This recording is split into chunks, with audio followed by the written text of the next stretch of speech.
Hello class ninth, क्या हालचाल। मैं हूं अभिषेक आर्य। स्वागत है आप सभी का हमारे प्यारे से यूट्यूब चैनल सक्सेस प्लस में। आइए आपके मैथ के इस सफर को आसान बनाते हैं और सीखते हैं चैप्टर नंबर 2 की एक्सरसाइज 2.2, वो भी बहुत ही आसान और बेहतरीन तरीके से। तो चलिए शुरू करते हैं। मेरे पास पहला क्वेश्चन है, find the value of linear polynomial 5x minus के 3। एक लीनियर पोलोनोमियल है जी 5x माइनस के 3। इस पोलोनोमियल की इस पॉइंट पे, इस पॉइंट पे और इस पॉइंट पे वैल्यू बतानी है जी, क्या आएगी। तो बहुत ही आसान है। करने के लिए हम क्या करेंगे, लिखेंगे पार्ट 1।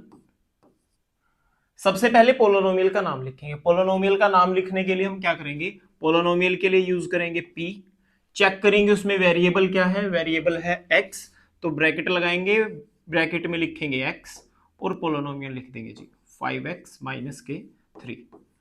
याद रखेंगे जब भी पोलोनोमियल का नाम देंगे, पोलोनोमियल के लिए p, ब्रैकेट में वो वेरिएबल लिखना है जो यहां होगा। अगर यहां x है तो यहां x लिखेंगे, अगर यहां y है तो यहां y लिखेंगे जी। किस पॉइंट पे वैल्यू निकालनी है, जीरो पे, तो हम लिखेंगे at x is equal to 0। क्या करना है, पोलोनोमियल में जहां भी x है वहां 0 पुट कर दो। तो p0 5 इंटू 0 माइनस के 3। 5 की 0 के साथ मल्टीप्लाई करेंगे जी, क्या आएगा 0 माइनस 3। 0 में से 3 गया, माइनस के 3। p0 की वैल्यू क्या आई जी, माइनस के 3। ये हमारा आंसर। First part complete.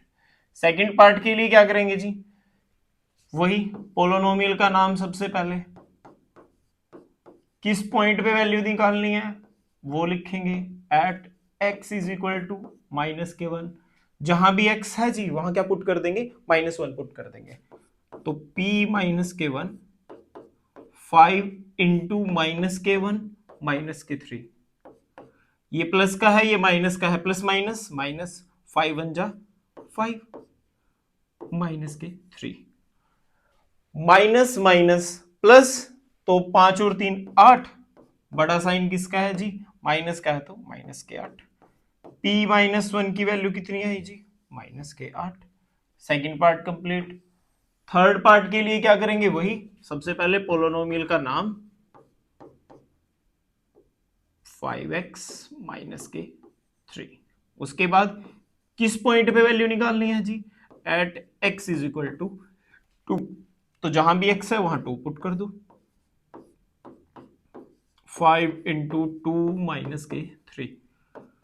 ये भी प्लस का, ये भी प्लस का, तो प्लस 5 2 जा 10 माइनस के 3। 10 में से 3 गए जी, माइनस 10 में से 3 गए 7। तो ये हमारा आंसर।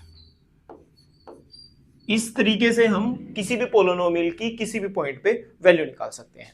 नेक्स्ट देखते हैं जी, find the value of a quadratic polynomial. ये क्वाड्रेटिक पोलोनोमियल गिवन है जी। इस क्वाड्रेटिक पोलोनोमियल की इस पॉइंट पे वैल्यू बताओ क्या होगी, इस पॉइंट पे वैल्यू बताओ क्या होगी, इस पॉइंट पे बताओ क्या वैल्यू क्या होगी। क्वाड्रेटिक पोलोनोमियल क्या होता है बच्चों, क्वाड्रेटिक पोलोनोमियल वो पोलोनोमियल होता है जिसकी डिग्री कितनी होती है जी, 2 होती है, उसे हम कहते हैं क्वाड्रेटिक पोलोनोमियल। तो इस पोलोनोमियल की इन पॉइंट्स पे वैल्यू निकालने के लिए हम सबसे पहले इसका नाम लिखेंगे। नाम लिखने के लिए वही पोलोनोमियल के लिए p। चेक करो इसमें वेरिएबल क्या है, s गिवन है, तो हम ब्रैकेट लगा के क्या लिखेंगे जी, s। उसके बाद पोलोनोमियल लिख देंगे 7s square minus 4s plus 6। Check करो जी, at x is sorry at s is equal to 0। तो पोलोनोमियल में जहां भी s है वहां 0 पुट कर देंगे। p0 7 0 का स्क्वायर माइनस 7 प्लस 6। करो जी कैलकुलेशन। बच्चों यहां देखो ध्यान से, ये कैलकुलेशन करने के लिए हम क्या करेंगे, 7 इंटू 0 का स्क्वायर। अब यहां दो काम हम कर सकते हैं, या तो हम 0 का स्क्वायर करें फिर मल्टीप्लाई करें, या थोड़ा सा दिमाग लगाए। हमें पता है 0 को किसी भी नंबर के साथ मल्टीप्लाई करेंगे क्या आएगा, 0। तो हम माइंडली कैलकुलेशन करेंगे और यहां डायरेक्ट क्या बनाएंगे, 0 बनाएंगे। माइनस 4 की 0 के साथ 0 प्लस 6। 0 को प्लस करो या माइनस करो 0 ही आएगा जी, बचा क्या 6। ये हमारा आंसर।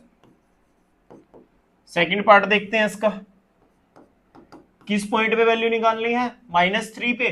तो पहले पोलोनोमियल लिखेंगे जी। पोलोनोमियल क्या है हमारा, PS is equal to 7s square minus 4s plus 6 at s is equal to -3।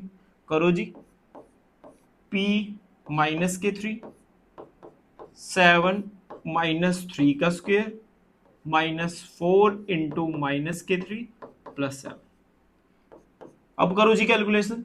Calculation करने के लिए माइनस का जब स्क्वायर करेंगे, याद रखो माइनस वाले नंबर का जब भी स्क्वायर होएगा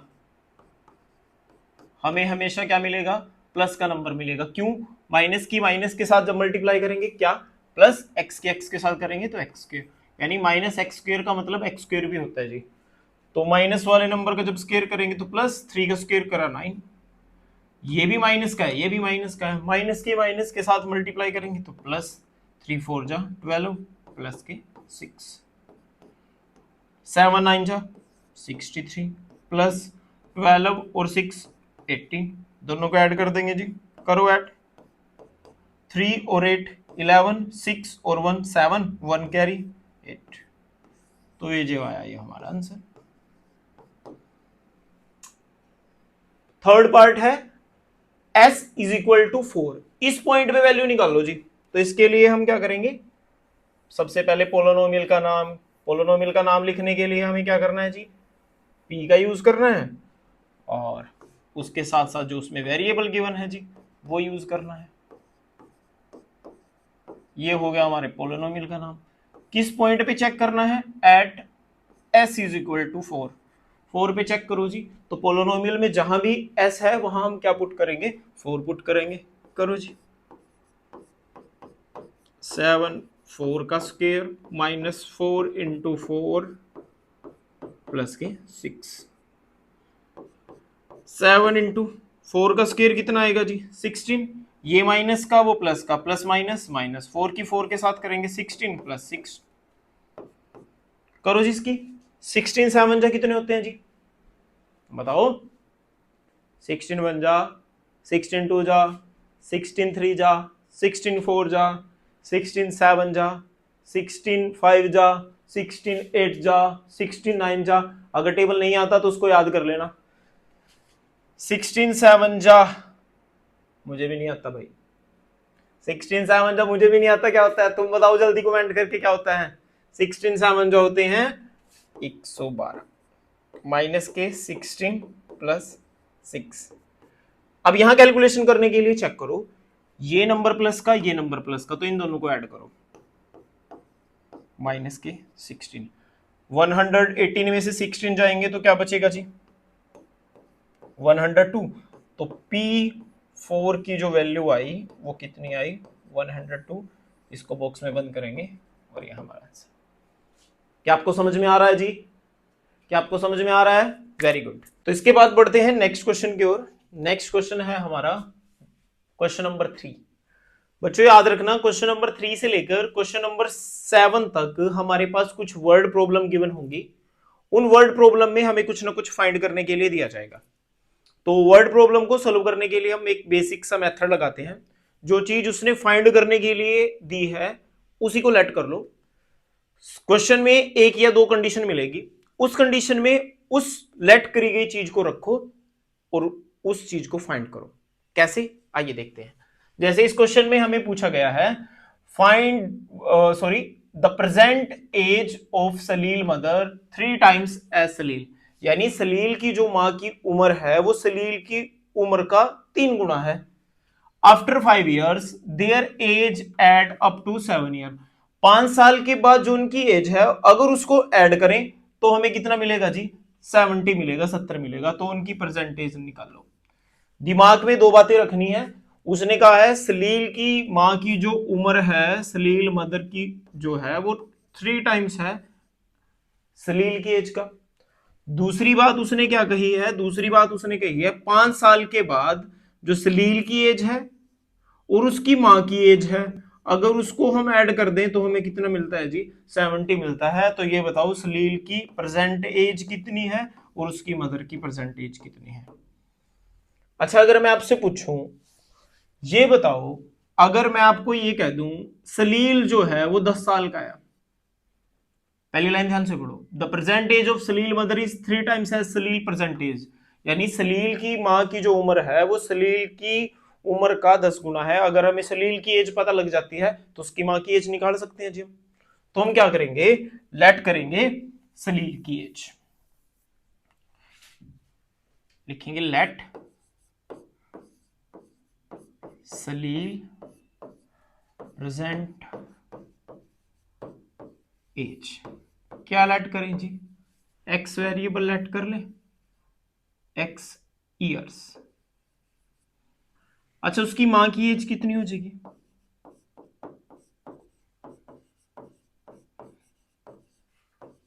अगर सलील आज एक्स का है तो मदर क्या है जी, ट्राइस है, ट्राइस का मतलब 3 गुना।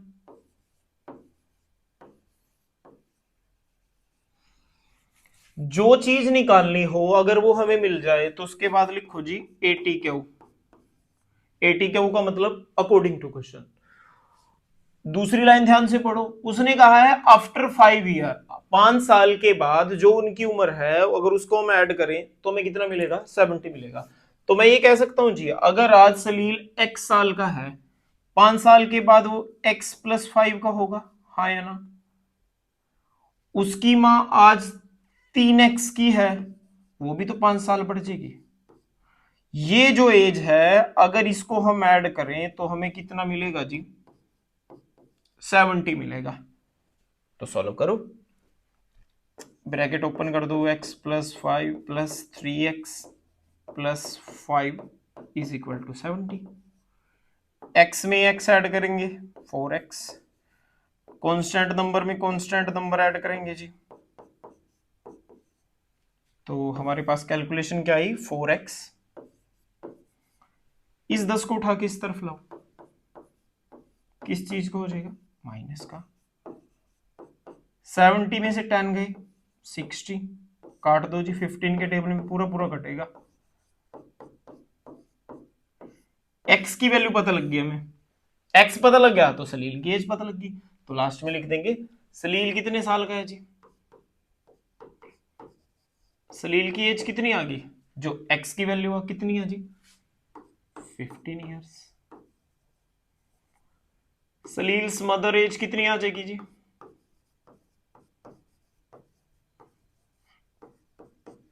3 time of x, 3 time of x का मतलब क्या, 3 multiply 15 is equal to 45 years. तो ये दोनों हमारे आंसर। ये तरीका है वर्ड प्रॉब्लम को सोल्व करने के। आगे देखते हैं जी, नेक्स्ट क्वेश्चन क्या है हमारे पास। नेक्स्ट क्वेश्चन है, the difference between two positive integer is 63। दो इंटीजर हैं, इंटीजर 1 और इंटीजर 2, इन दोनों का अगर डिफरेंस निकालें तो कितना आएगा जी, 63 आएगा। दूसरा, the ratio of two integer is 2:5, और इसका जो रेशो है वो कितना है जी, 2:5। तो ये बताओ ये इंटीजर 1 क्या है और इंटीजर 2 क्या है। अगर रेशो वाला क्वेश्चन आ जाए, ध्यान रखना है बच्चों, अगर रेशो वाला क्वेश्चन आ जाए, गिवन चीज का वो रेशो दे दे हमें, तो हमें क्या लेट करना है जी, ना तो इंटीजर फर्स्ट लेट करना है ना इंटीजर 2 लेट करना है, हम लेट करेंगे कॉमन रेशो।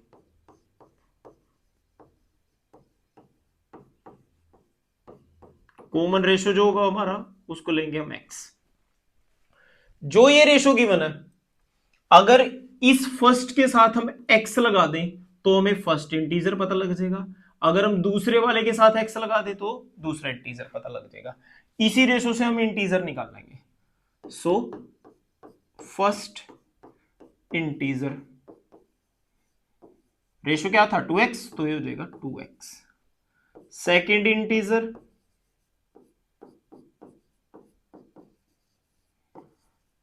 इंटीजर होगा जी 5x। जो चीज निकालनी है वो मिल गई, तो उसके बाद लिखेंगे according to question. According to question में उसने कहा है difference between two positive integer is 63। उन दोनों नंबर का अगर माइनस करें तो हमें कितना मिलेगा जी, 63 मिलेगा। अब क्वेश्चन ये है इस नंबर में से ये माइनस करें या इसमें से ये माइनस करें। ध्यान से देखो, यहां पॉजिटिव नंबर हमें गिवन है, तो हम क्या करेंगे, बड़े वाले नंबर में से छोटे वाला नंबर माइनस करेंगे। ये किसके बराबर आ जाएगा जी? 63 के बराबर आ जाएगा। 5x में से 2x गए, आपके पास 5 एप्पल थे, 2 एप्पल आपने मेरे को दे दिए, तो कितने बचे जी? 3। 63, ये 3 से पूरा पूरा कट रहा है तो काट दो। x की वैल्यू कितनी आ गई जी? 21। अगर x पता लग गया तो हमें क्या पता लग गया जी? कॉमन रेशो पता लग गया। कॉमन रेशो नहीं निकालना, हमें क्या निकालना है जी?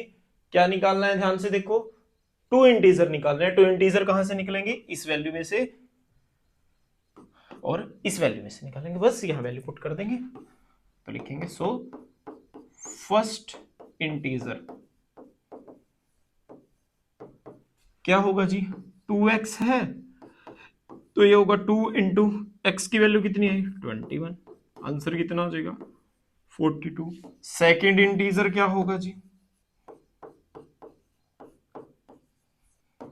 सेकेंड इंटीजर है 5x, तो 5 इंटू 21 तो कितना आ जाएगा जी? 105। ये और ये हमारा आंसर। अच्छा, अगर हमें खुद चेक करना हो हमारा आंसर सही है कि नहीं, तो इसके लिए हम क्या करेंगे? इस नंबर की और इस नंबर की माइनस करके देख लो जी।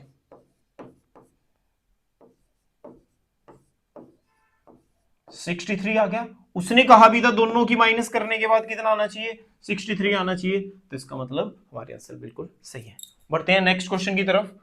नेक्स्ट क्वेश्चन है हमारे पास, Ruby has 3 times as 2 rupees coins as she has 5 rupees coins। दोबारा पढ़ो, Ruby has 3 times as many 2 rupees coins as she has 5 rupees coins। इसको ध्यान से समझो बच्चों। इसमें कहा गया है एक रूबी नाम की लड़की है, उसके पास जो 2 रुपए के सिक्के हैं ना, वो 5 रुपए के सिक्के से ज्यादा हैं। यानी उसके पास 2 तरह के कॉइन हैं, एक तो 2 रुपए के कॉइन्स हैं और एक 5 रुपए के कॉइन्स हैं। तो उसके पास जो 2 रुपए के कॉइन्स है ना, वो क्या है? 3 टाइम्स हैं 5 रुपीज के कॉइन के। पहली बात। दूसरी बात उसने कही है, if C has a total 88 rupees, उसके पास टोटल कितने पैसे हैं जी? 88 रुपीज है। तो how many coins does she have each type? तो ये बताओ उसके पास ईच टाइप के कितने कितने कॉइन है, यानी 2 रुपए के कितने कॉइन्स हैं जी और 5 रुपए के कितने कॉइन्स हैं। तो हम इसमें क्या लेट करें? ध्यान से देखो, उसने कहा है जी 2 रुपीज के कॉइन 5 के 3 गुणे हैं। अगर हमें 5 रुपए के कॉइन्स पता होंगे तभी हम किसके निकाल सकेंगे? 2 के निकाल सकेंगे। तो हम इसमें लेट करेंगे 2 रुपए के कॉइन। थोड़ा पतला कर लेते हैं जी मार्कर को। तो लिखेंगे लेट 5 रुपीज कॉइन्स कितने हैं जी?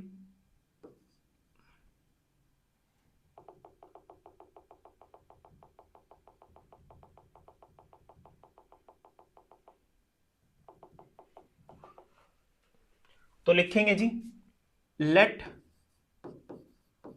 Numbers of 5 rupees coins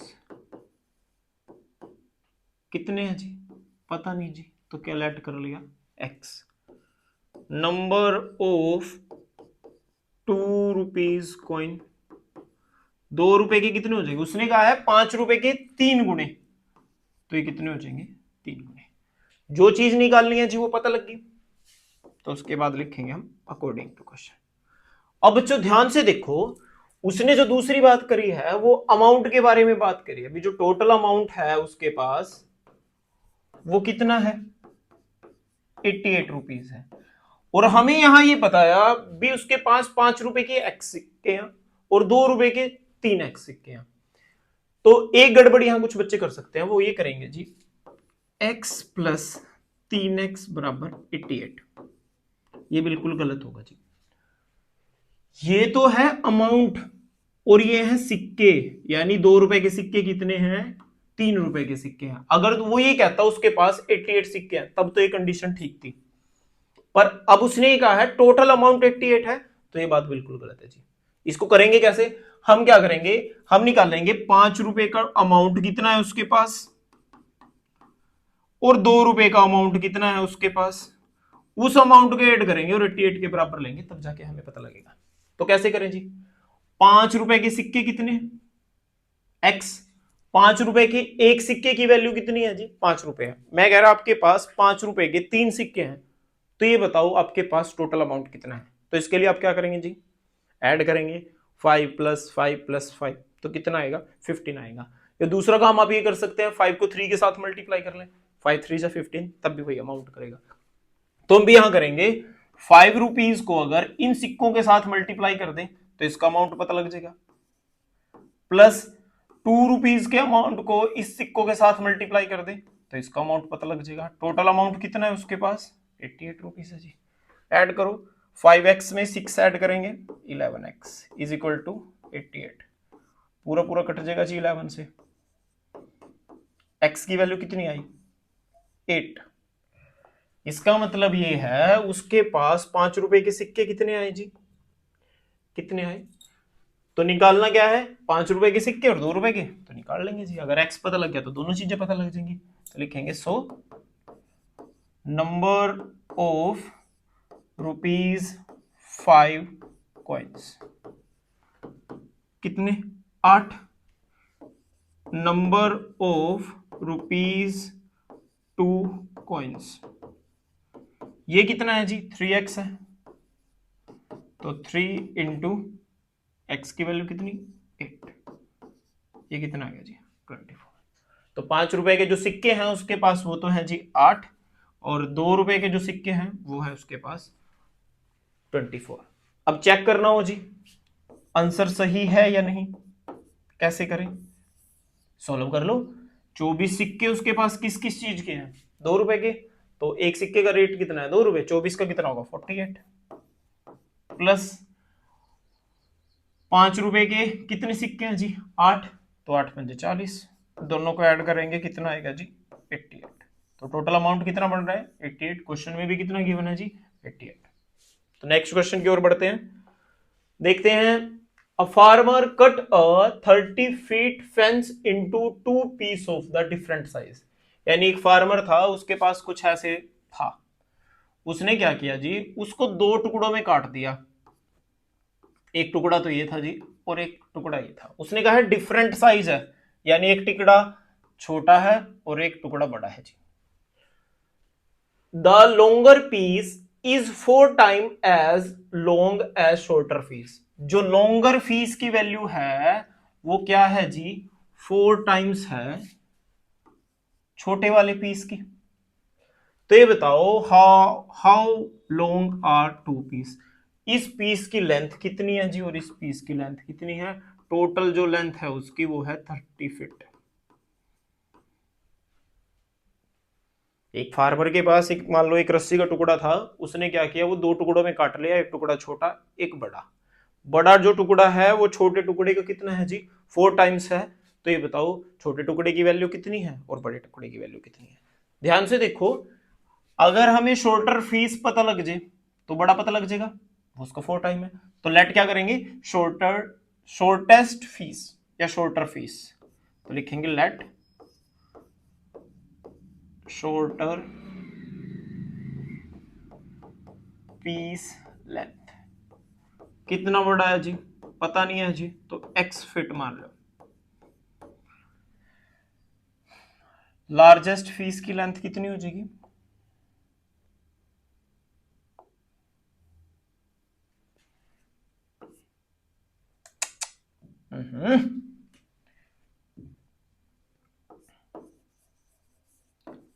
largest piece length कितना हो जाएगी जी, इसका 4 टाइम्स यानी 4x फिट। जो चीज निकालनी है वो मिल गया, तो लिखेंगे अकॉर्डिंग टू क्वेश्चन। उसने बोला है जी दोनों को ऐड करो, छोटा टुकड़ा प्लस बड़ा टुकड़ा, तो कितना बड़ा था जी वो, 300 फीट का था। x में 4x ऐड करेंगे तो कितना हो जाएगा जी, 5x = 300। ये 5 से कट रहा है जी पूरा पूरा, तो x कितना आ गया जी, 60 आ गया। अगर x पता लग गया तो ये मान के चलो शॉर्टेस्ट पीस पता लग गया, अगर शॉर्टेस्ट पीस पता लग गया तो लार्जेस्ट पीस भी हम निकाल सकते हैं। तो लिखेंगे so length of shorter piece कितनी 60 फीट और लेंथ ऑफ लॉन्गर पीस, इसका 4 टाइम्स 60 इंटू 4 यानी 240 फीट, ये आंसर। अब चेक करना हो जी, चेक करना हो जी हमारा आंसर सही है या नहीं, दोनों को ऐड करके देख लो। 60 प्लस 240 कितना आएगा जी 300 आएगा। उसने कहा भी था जी टोटल लेंथ कितनी है जी उसकी 300 फीट है। क्या आपको समझ में आ रहे हैं? अगर आपको समझ में आ रहे हैं तो चैनल को सब्सक्राइब कर दो, वीडियो को लाइक कर दो और अपने दोस्तों तक भी वीडियो को भेज देना ताकि उनको भी समझ में आए। नेक्स्ट क्वेश्चन है, if the length of a rectangle is 3 more than twice its width and perimeter is 24, what are the dimension of a rectangle field. मान के चलो एक रेक्टेंगल फील्ड है जी हमारे पास, ये तो इसकी लेंथ है जी और ये है इसकी विड्थ या ब्रेथ बोल दे उसने। उसने कहा है if the length of a rectangle is 3 more than twice its width, यानी जो लेंथ की वैल्यू है वो विड्थ की ट्वाइस है और उससे कितनी ज्यादा है जी 3 ज्यादा है। तो ये बताओ लेंथ कितनी, विड्थ कितनी, और जो पेरीमीटर है वो है जी 24 सेंटीमीटर। तो ध्यान से देखो, अगर मुझे विड्थ पता लग जाए तो लेंथ पता लग जाएगी, तो लेट क्या करेंगे जी विड्थ, तो लिखेंगे let width is equal to x, इसके साथ सेंटीमीटर है तो यहां भी हम क्या लगाएंगे जी सेंटीमीटर।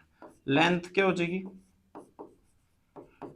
इसकी ट्वाइस, ट्वाइस इस विड्थ और मोर देन 3, मोर देन 3 का मतलब क्या 3 प्लस कर दो, जो चीज निकालनी थी वो मिल गई। तो उसके बाद लिखेंगे अकॉर्डिंग टू क्वेश्चन। उसने कहा है जी पेरीमीटर कितना है 24, तो हम पेरीमीटर का फॉर्मूला लगाएंगे। रेक्टेंगल के पेरीमीटर का फॉर्मूला क्या है, क्या है जी पता नहीं, तो कोई बात नहीं याद कर लेना। पेरीमीटर का जो फॉर्मूला है वो है 2 इंटू लेंथ प्लस विड्थ कह लो इसको चाहे ब्रेथ कह लो। पेरीमीटर की वैल्यू कितनी है जी 24 है, 2 इंटू लेंथ कितनी आई 2x प्लस 3 और विड्थ कितनी है जी हमारी x। सोल्व करो जी, ये 24 2 को इस तरफ ले जाओ डिवाइड में चला जाएगा जी, इज इक्वल टू इस तरफ क्या बचा 2x प्लस 3 प्लस एक्स, क्या इन दोनों को ऐड कर सकते हैं जी, कर सकते हैं जी 3x प्लस 3, ये कट जाएगा क्या बचेगा जी 12 is equal to 3x plus 3। x की वैल्यू निकालनी है, एक्स्ट्रा क्या है जिसके साथ 3 है, इस तरफ लेके आ जाओ, उस तरफ क्या बचा जी 3x, ये कितना बचेगा 9x is equal to 3x, x के साथ फिर 3 एक्स्ट्रा है तो इस तरफ उठा के ले आओ, ये कट गया जी, तो x की वैल्यू कितनी आई 3। अगर x पता चल गया हमें तो हमें क्या पता लग गई जी विड्थ पता लग गई, अगर विड्थ पता लग गई तो हम उसकी क्या भी निकाल सकते हैं लेंथ भी निकाल सकते हैं। तो लास्ट में लिख देंगे सो विड्थ कितनी हो जाएगी जी 3 सेंटीमीटर और लेंथ क्या हो जाएगी जी इसका ट्वाइस प्लस 3, 3 दूनी 6 प्लस 3 6 और 3 9, तो ये हमारी लेंथ आ जाएगी 9 सेंटीमीटर। बस ये और ये हमारे आंसर। अच्छा अगर चेक करना हो जी आंसर सही है नहीं, पेरीमीटर गिवन है, इस फॉर्मूले में वैल्यू पुट करके देख लो, 2 इंटू लेंथ कितनी आई 9 प्लस ब्रेथ कितनी है जी 3 9 और 3 12 24। क्या स्टेटमेंट में भी पेरीमीटर 24 है? 24 है जी। तो इसका मतलब हमारा क्वेश्चन बिल्कुल सही है। तो बच्चों ये थी हमारी एक्सरसाइज 2.2। आई होप आपको ये समझ में आई होगी। बच्चों आज से एक गोल्डन रूल जरूर बना देना, डेली का काम डेली करने का।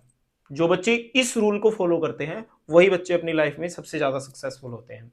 अगर आपको अपने सपने पूरे करने हैं, अपने माँ बाप के सपने पूरे करने हैं, तो आपको डेली का काम डेली करना होगा। अगर आप ये सोचोगे कि मैं कल कर लूंगा, परसों वीडियो देख लूंगा, परसों के बाद करूंगा, संडे से पढ़ूंगा, तो याद रखना बच्चों, ना तो उन बच्चों का कभी कल आता है और ना ऐसे बच्चों का कभी कल आएगा। अगर आपको अपनी जिंदगी सुधारनी है तो आज से ही पढ़िए।